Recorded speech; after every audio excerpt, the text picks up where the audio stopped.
ये सीधे अल्फाज में जो पीपल्स पार्टी की लीडरशिप आप लोगों के हवाले से कह रही है और वो अभी काफ़ी हद तक अवाम के अंदर भी ट्रांसलेट होती हुई बात नज़र आ रही है, खा वो पीटीआई के सपोर्टर्स हों या पीपल्स पार्टी के सपोर्टर्स हों, और आपकी जमात को रखा जा रहा है 2018 के पीटीआई चेयरमैन के तौर पर आपकी लीडरशिप को जो प्रेजेंट किया जा रहा है आपके मुखालफिन की तरफ से। तो मैं ये जानना चाहूँगी कि ये दलील क्या है आपके पास इस तासुर को ज़ायल करने के लिए कि आप सिलेक्टेड होकर और डील कर कर मुस्तकबिल की हुकूमत बनाने का ख्वाब देख रहे हैं?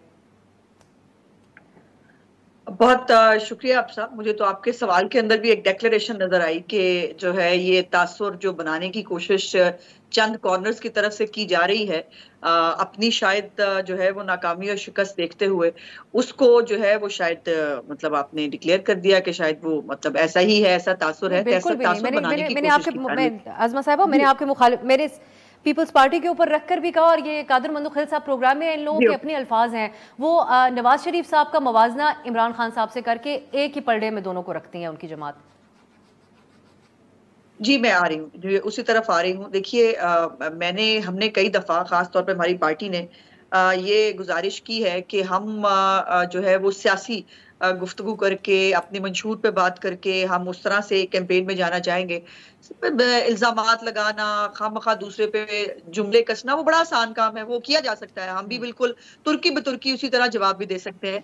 लेकिन थोड़ा रख-रखाव अभी भी सीख लेना चाहिए पॉलिटिकल पार्टियों को। कल अल्लाह जाने किसने किसके साथ बैठना है और किसको कैसे बैठना पड़ेगा, तो ये मेरा ख्याल है कि उस वक़्त देख लिया जाना चाहिए। 2 जो मुख्तलिफ पार्टियाँ हैं उनकी बात कर लेते हैं। पहले जो है पीपल्स पार्टी की बात कर लेते हैं। देखिए, पीपल्स पार्टी का जो उनका यकीनन एक शौक है, उनका ख्वाब है कि बिलावल भुट्टो साहब को वज़ीर-ए-आज़म बनना चाहिए, बिल्कुल दुरुस्त है। उनको उनका हक है कि वो ये करें। लेकिन वो ताने कसने से, वो जो है वो खामख़ा के इल्ज़ामात लगाने से तो नहीं होगा। वो तो ये होगा कि आप अपने पूरे उम्मीदवारान फ़ील्ड करें और उम्मीदवारान फ़ील्ड करने के बाद आप उसको उनके लिए कैंपेन करें, आप उनके लिए पब्लिक के अंदर अपना मंशूर लेके जाएँ, वो आपको वोट दें, वेल एंड गुड। अब दूसरी तरफ पीटीआई जिसने अपनी हरकतों की वजह से अपने आप को स्क्वीज़ कर लिया और आज उनका आलम ये है कि उनके पास शायद ही कोई उम्मीदवारान बचे हैं जो इलेक्शन के अंदर हिस्सा लें। अब पंजाब के अंदर बड़ी इंटरेस्टिंग और बड़ी साफ-सी गेम है अब्सा। 2 बड़ी पॉलिटिकल पार्टियां हैं जिनका वोट बैंक मौजूद है। एक मुस्लिम लीग नून है और दूसरी पीटीआई है।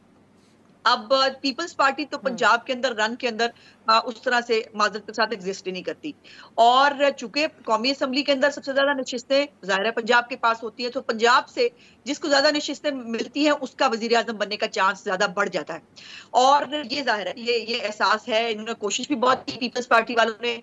जनूबी पंजाब में जो है वो जरदारी साहब 2-3 दफा तशरीफ भी लेके गए और लाहौर में भी वो आके बैठे रहे, लेकिन कोई खास कामयाबी उम्मीदवारान के सिलसिले में उनको नहीं मिली। फिर उसके बाद होने पे सुहागा ये हुआ कि आईपीपी बन गई और वो जो एक उम्मीद थी कि शायद जो इलेक्टेबल्स हैं वो कुछ तादाद जो है वो पीपल्स पार्टी की तरफ चली जाए, चूंकि हमारे पास तो पंजाब में जो है वो किसी को भी स्पेस देने की खुद के पास स्पेस नहीं है, सो हम तो ये कर नहीं पाते, हम किसी को ले ना पाते।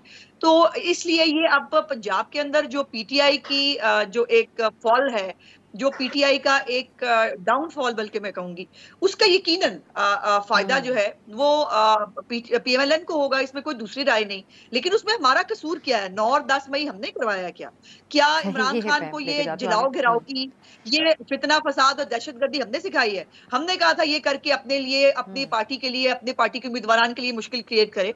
सो बराए मेहरबानी खामखा इल्जामात लगाकर जो है वो सियासत में आगे नहीं बढ़ा जा सकता। सियासत में आपको आपका मंशूर चाहिए होगा, आपके उम्मीदवारान चाहिए होंगे और फिर यकीनन इलेक्शन डे के ऊपर जो है वो मैं कादिर मंदुखिल साहब की तरफ ये बात लेके जाऊंगी।